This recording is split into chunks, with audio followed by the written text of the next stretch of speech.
অনেক সাহাবায়ে কেরামের মধ্যে এক মহাদলিল আম্মার বিন ইয়াসির রাদিয়াল্লাহু তাআলা নবী বললেন, ওয়াইহা আম্মারিন তাকতুলহু ফিয়াতুল বাগিয়া, যে হকের দুশমনরা, হকের বিরুদ্ধে যারা যুদ্ধ করবে, হককে যারা উৎখাত করবে, বাগিয়া মানে হক উৎখাতকারী, তাকতুলহু ফিয়াতুল বাগিয়া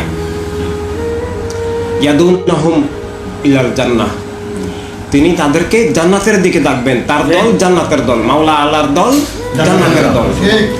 আর ইয়াদুনাহু ইলান নার,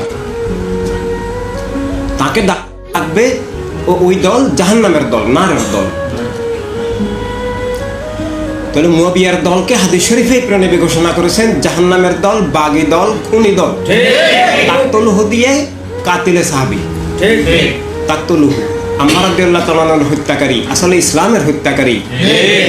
এভাবে হাদিস শরীফ তো মানে অস্বীকার করার কোনো উপায় নাই। বুখারী শরীফ, মুসলিম শরীফ থেকে শুরু করে আরো অনেক কিতাব, অনেক সাহাবায়ে কেরাম থেকে বর্ণিত, যেটা একেবারে স্পষ্ট দলিল যে সিফিনের এই যুদ্ধ সংগঠিত হওয়ার বহু আগে, 34-35 বছর আগেই প্রণবী যুদ্ধের ফয়সালা, যুদ্ধের কোন দল হক কোন দল বাতিল সব স্পষ্ট করে দিলেন।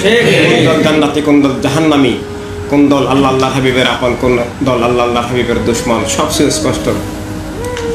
এরপর আল্লাহ তাআলার ঘোষণা যে কাত্তাবায়ানা রুশদ মিনাল গায়মি, এই হক বাতিল ক্লিয়ার, হৃদয় ঠিক থাকলে হক বাতিল স্পষ্ট। কোন ইমানদার দূরের কথা, কোনো বিবেকবান মানুষ মুয়াবিয়াদের সমর্থনে যেতে পারে না। খুন জুলুম অবিচার যে অন্যায়, সেটা বুঝতে ঈমান করেন হাদিস শরীফ তার নূর, কিন্তু আল্লাহ হাবিব সাল্লাল্লাহু আলাইহি ওয়াসাল্লামের দেওয়া সাধারণ যে মানবিক বিবেক, এটাই যথেষ্ট।